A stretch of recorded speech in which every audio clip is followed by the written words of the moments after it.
আসসালামু আলাইকুম। জিন আল্লাহ তাআলার তৈরি এমন একটি মাখলুক যার সম্পর্কে মানুষের জানার আগ্রহের কোনো শেষ নেই। জিন সম্পর্কে ছোটবেলা থেকে আমাদেরকে বোঝানো হয়েছে, ওই গাছের নিচে যেও না, জিনে ধরবে, এমন সুঘ্রাণ গায়ে মেখো না, আশিকি জিন তোমার উপরে ভর করবে। এই জিন সম্পর্কে আমাদেরকে সবসময় ভয় দেখানো হয়, কখনো কখনো তো এটা নিয়ে ব্যবসাও করা হয়। জিন এমন একটি মাখলুক যাকে আদম আলাইহিস সালামের সৃষ্টির পূর্বেই সৃষ্টি করা হয়েছিল। এই জিনকে আল্লাহ রাব্বুল আলামিন বিনা ধোঁয়ার আগুন দিয়ে তৈরি করেছেন।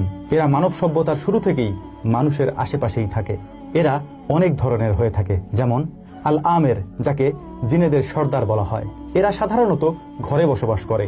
এদেরকে বিরক্ত না করলে এরা তেমন কাউকে কিছু বলে না। এদের আরেকটি বৈশিষ্ট্য হলো এরা ঘরের ভেতরে থাকা আসবাবপত্র এক জায়গায় থেকে আরেক জায়গায় সরিয়ে রাখে।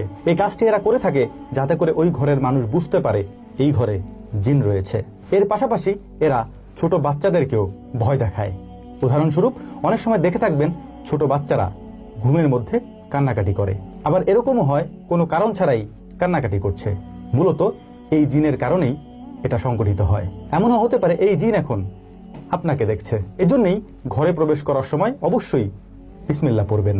মারেদ, এরা এমন এক ধরনের জিন যারা অত্যন্ত জেদি এবং অহংকারী, যাদের কথা সরাসরি পবিত্র কোরআনে উল্লেখ রয়েছে। এরা সাধারণত সমুদ্র বা খোলা পানিতে বসবাস করে। এরাই মূলত জাদুটোনায় অংশগ্রহণ করে এবং এদের অহংকার এবং জিদ প্রদর্শন করে। ইফরিদ, এদের কথাও পবিত্র কোরআনে উল্লেখ করা হয়েছে। এরা সেই জিন যারা সুলাইমান আলাইহিস সালামের কথা মতো চলত। এরা প্রচন্ড পরিমাণে চালাক হয়ে থাকে। গায়লান, এরা রূপ পরিবর্তন করায় পারদর্শী। এরা মূলত মানুষের ছায়া তৈরি করে, এরপর মানুষকে ধোঁকা দিয়ে রাস্তা ভুলিয়ে দেয়। এদের ব্যাপারে বলা হয়েছে, যদি এদেরকে সামনে দেখা যায় অথবা যদি এদের অস্তিত্ব আশেপাশে অনুভব করা যায়, তখনই সাথে সাথে আজান দিতে হবে।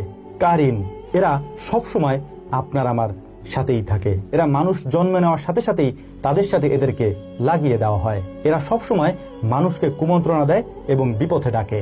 তবে এই কাজটি তারা নবী রাসূলদের ক্ষেত্রে পারে না। শয়তান, এর কথা আর কি বা বলবো, এর সম্পর্কে মোটামুটি আমরা সবাই অবগত রয়েছি। এমন এক জিন যার কাজ হচ্ছে মানুষকে আল্লাহর পথ থেকে সরিয়ে এনে শিরকের দিকে ধাবিত করা, মানুষকে আল্লাহর দ্বীনের পথ থেকে সরিয়ে নিয়ে আসা। অর্থাৎ পৃথিবীতে আল্লাহ তাআলা যত বিধান নাজিল করেছেন, মানুষকে যত বিধান দিয়ে হেদায়েতের দিকে ডেকেছেন, তার সমস্ত বিপরীত দিকে মানুষকে জিন ডেকে নিয়ে আসে। এরা গুনাহকে খুব সুন্দর করে মানুষের সামনে উপস্থাপন করে, যাতে মানুষ মনে করে এটা কোনো গুনাহই না।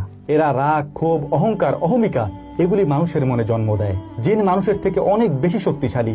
এরা অল্প সময়ের মধ্যে অনেক বেশি দূরের পথ পাড়ি দিতে পারে। এরা নিজেদের চেহারা পরিবর্তন করতে পারে, পানিকে উপরে তুলে ফেলতে পারে, এরা পাহাড় ভেঙে ফেলতে পারে, পাহাড় উঁচু করে ফেলতে পারে, এরা নানান রূপ ধারণ করতে পারে।